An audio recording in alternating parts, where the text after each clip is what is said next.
केही चलचित्रहरू यस्ता हुन्छन् जसलाई सीमा र भाषाले टाढा टाढाका दर्शकहरूसम्म पुग्नबाट रोक्न सक्दैन। टर्कीको यो चलचित्र यस्तै एउटा उत्कृष्ट चलचित्र हो। यो कथाको सुरुवातमा एक शिक्षक एउटा विकट गाउँमा पुग्छन् जहाँ जीवन कठिन भए पनि मानिसहरू भने आशा र मायाले भरिएका हुन्छन्।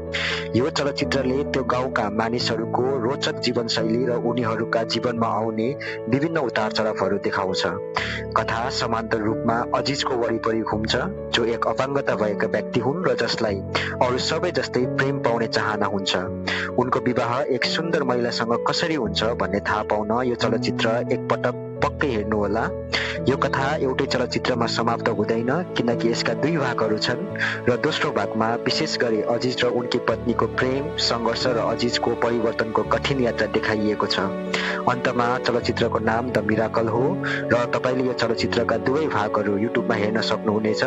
समय मिलाएर हेर्नुहोला। धन्यवाद।